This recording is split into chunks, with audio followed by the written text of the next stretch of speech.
Okay friends, so in this tutorial or in this lecture I'm going to explain you how you can launch Safari browser in iPhone simulator.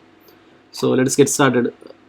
Here there is one program for the Safari launching. Here I have given these desired capabilities. Platform name is iOS, device name iPhone 8, platform version 12.1, automation name is XUI-REST, and finally there is a browser name is Safari.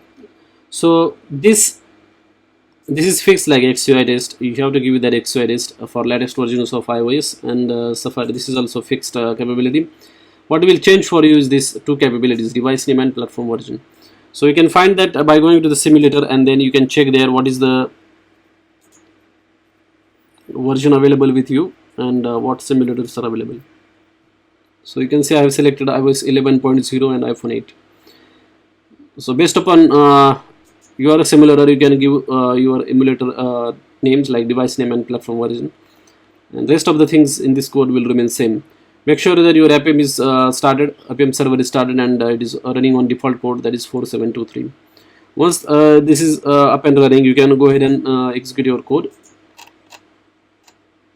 So it is this code is available in my IntelliJ. I'm just going to run that, and then let us see if it launches this Safari browser here.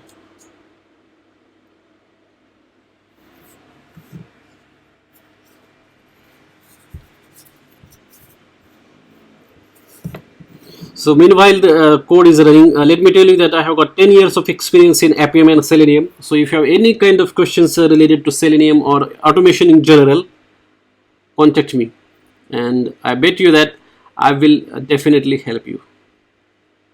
I swear it, and when I say that, I mean it. And by the time here you can meanwhile it is Safari is being launched here in the simulator. You can see, and look how fast it is running. It's not that fast because my machine is slow. So if you want to run that very fast, you need to get the latest Mac and with like more RAM in that, and with solid state drives, SSDs. You can see that this website is launched. That's how you can do rest of these commands. Like if you have used the Selenium, you can use the same Selenium commands and the Selenium code here after this browser is launched. So that's it in this particular video. In the next video, what we are going to see is, let me just have a look. Safari automation is done. Next video, we are going to see Appium capabilities, and then inspecting this native Android apps and iOS apps as well. See you in next video. Till then, goodbye and have a nice day.